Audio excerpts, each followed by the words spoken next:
Fellas, we need to have a conversation. We need a chat. So without further ado, let's get straight into it. So let's talk about 3 things men must do to get better in 2024.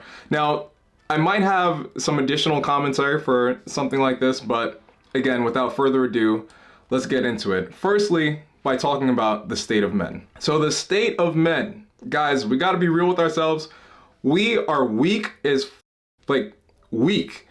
A majority of us rather stay home, not chase endeavors, and not go after big things simply because we feel like we can't accomplish them. Now, I was reading a book called You Can, Even If Others Think You Can't. I forgot the author's name, unfortunately. But a big portion of that book goes into describing as to how, just as humans, right, but I obviously want to make this for men, just as how when we try to reach for lofty goals, things that we may not feel is possible, oftentimes because of that gumption, we are correct, right? So how many of us men proverbially shoot ourselves in the foot because of the fact that we feel like we can't accomplish something? And now, I know this sounds like I'm rambling on talking about one thing in particular, but I'm gonna make this make sense in a moment. In today's society, men are not told that they can accomplish things. Men are not told that they are capable of achieving greatness. Obviously, a lot of that conversation, is focused towards women. Now, however you feel about it, it's how you feel about it, but the case remains the same. A lot of us men are missing out on some of that information. So what happens? We come to the internet, sometimes we enter echo chambers, and we find ourselves listening to other men that encourage us, which is not a problem, right? But what I'm trying to get at here is that internally, we need that voice to come from the inside, because the only person that will encourage us to reach our goals is us. We can listen to people all day. We can listen to men. I would almost bet and say that, I don't think so, but I think you can find the 1 or 2 females that will also be there to encourage men to achieve greatness. But unless we have that feeling, that gumption on the inside of us, we will never achieve those goals. And in addition to that, why not reach for the absolute highest heights, regardless of what society says, regardless of what the world has to say? We have the propensity and capability to do those things. But in the current state that we're in right now, from a mental perspective, we are severely lacking.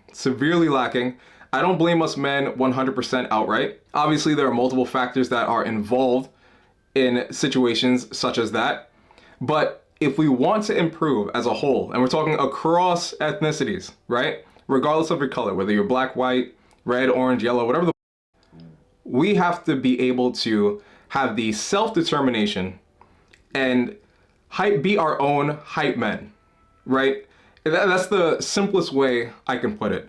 The better we are capable of encouraging ourselves to achieve these goals, regardless of the circumstances that the outer world tells us or shows us, the more likely we are to achieve them.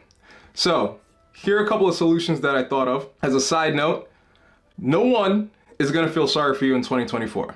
No man, no woman, no one's gonna feel sorry for you in 2024 at all, right? So I think one of the solutions that us men can adopt in an effort to become better is to stop being distracted.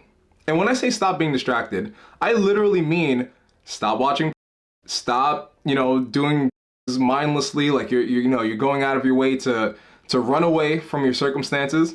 Stop running from your circumstances. Face your problems like the man that you are and the man that you could become, because yourself deserves that much. And now one of the things that we can do is stay organized.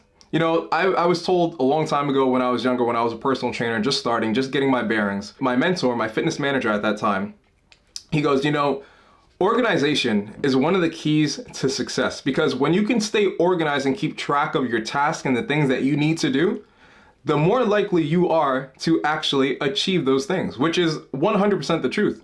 Because if you're not going to stay organized and stay on top of the things that you need to do, a lot of what you need to do or the objectives that will move you further in life will be lost by the wayside because you're caught up in doing something else. There's a difference between being busy and making progress. And it took me a long time to realize that. A lot of times I was just doing busy work. The things that will make progress, you have to keep track of, and you have to stay organized in that manner. So that's one of the things. The second thing is pick a goal or a destination and work towards it. Gentlemen, life is not going to just drop opportunities onto your lap.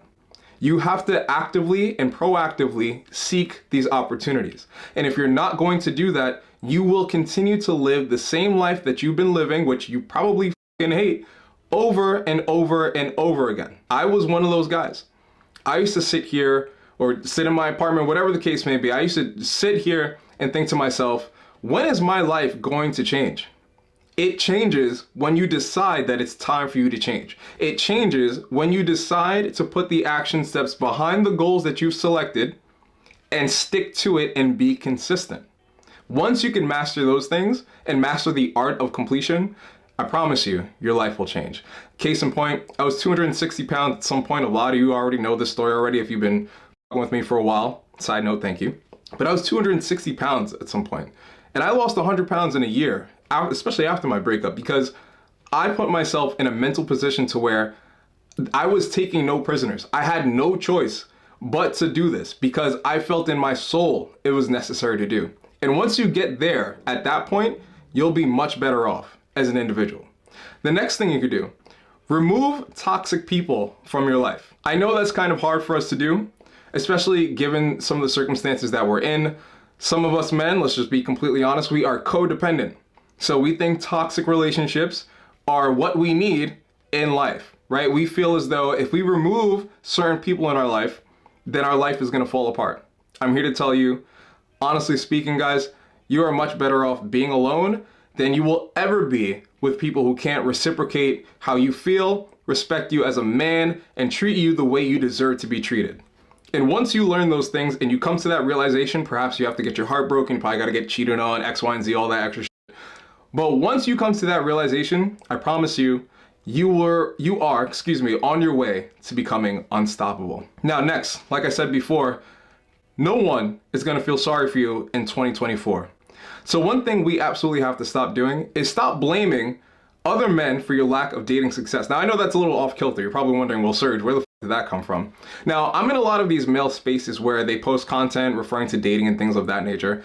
And they're like, at least 1 out of every 10 posts, there's always this random, excuse me, not trying to be, ethnically biased here. And I could be wrong here. I'm pretty sure everyone else does this. But there's always like one white male gentleman who blames his dating struggles on the fact that women want to date other ethnicities. Guys, please, I'm begging you. It is not the fault of other men that are from other ethnicities as to why you can't get a woman. And honestly, I'm not even promoting dating. Like, dating in the United States has become abhorrent. It's a cesspool. We all know this. But you can't keep blaming men of other ethnicities for your lack of being able to attract women. I'm sorry, this is something that needs to stop. And I'm not screaming racism. Listen, at the end of the day, I don't give a if you want to continue to blame people for your lack of attraction or whatever the case may be, that's on you, my friend. However, like I said before, no one in 2024 is going to feel bad for you. No one feels bad for us now. So it's on you as a man. If you want to date and you want to compete in this landscape, which I'm not encouraging. Listen, I think passport bros have it right when they decide to go overseas and go travel. All I'm saying is, if you want to date here and you're frustrated that you can't get dates, I think you should look inward. We all know that leverage is one of the keys to success, not only in life, but in dating and relationships as well. And you have to work on gaining leverage. If you can't do that, then you've lost the plot entirely. Now, moving on. Be honest with yourself when you know something wrong is going on. Relationships, friendships, or otherwise. Making the tough decisions that will put you in a better place is vital for your progress. And the reason why I say this, and the reason why I think it's crucial, is because when you decide to pass blame on other people, you essentially remove the power from yourself.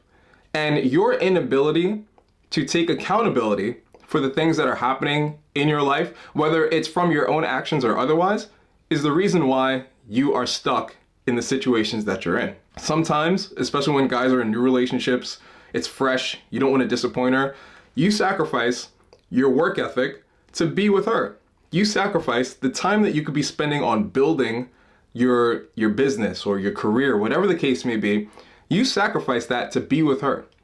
What kind of return on investment are you getting when you are now sacrificing your time? Yeah, it might be great in the interim, right? Where you're sleeping with her, you guys are cuddling in the bed, all that extra soft stuff. It's costing you money. It's costing you money. It's costing you opportunity. And moreover, especially, it's costing you respect because you think you're making her happy right now. Eventually, what's going to happen is she's going to realize that you're willing to put her before work. Excuse me. It should be the other way around. But if you're willing to put her over work, you're going to lose her. And once she loses respect for you as a man, it's game over.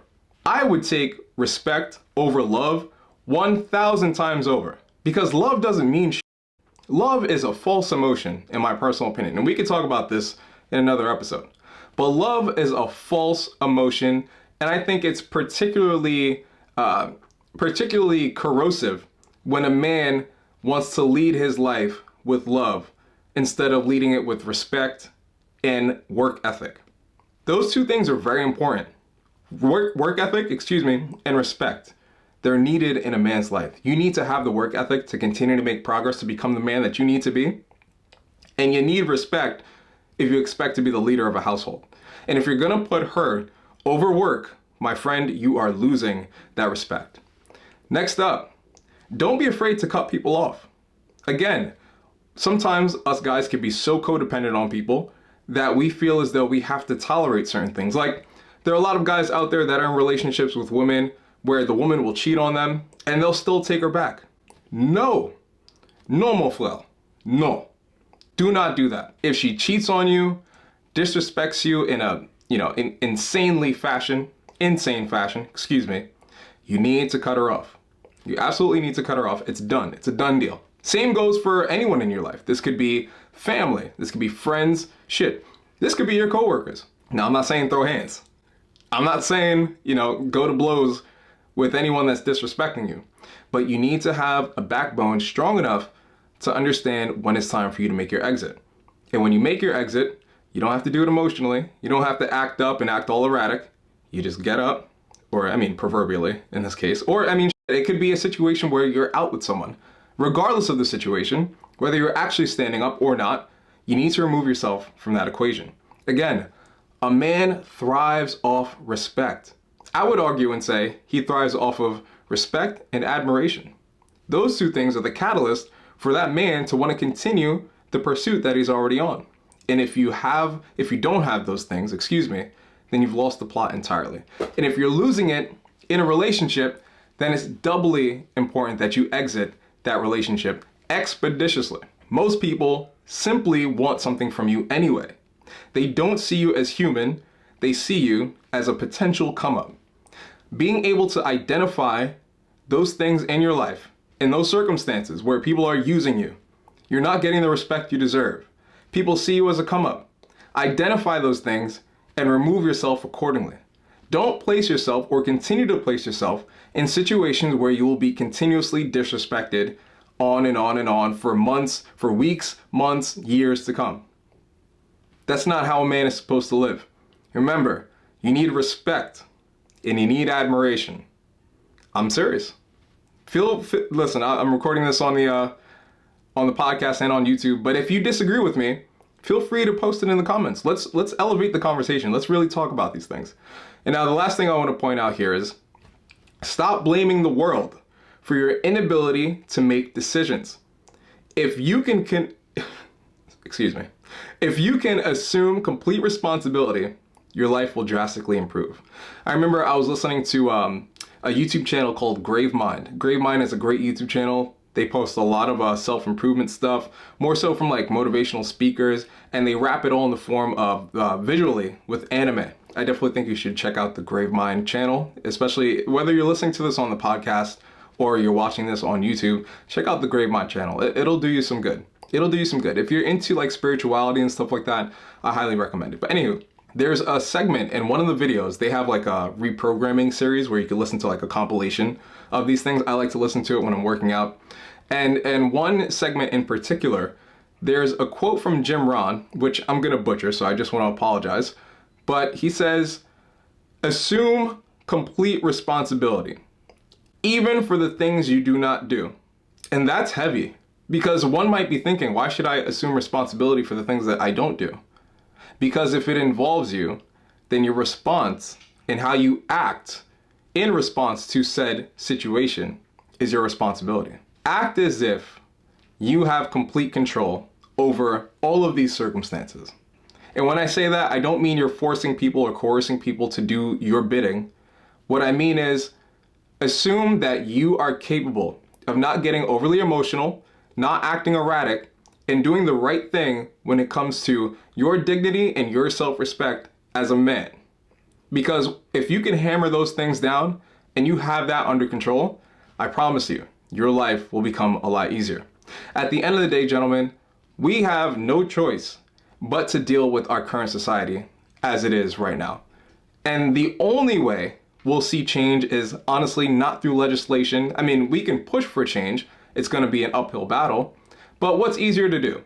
Change from the individual level, and thus influencing the people around us, which will then cascade into a larger change from a national perspective, or throwing our arms up, complaining about politics, complaining about women, and then still reaping the repercussions of our inaction. If we could change ourselves as individuals, become the men we're supposed to be, become the leaders we're supposed to be, and on top of that, bring a contribution to the world that has no choice but to respect you for who you are and what you do, that is the only way we could change the world from one individual to another, especially from a male's perspective.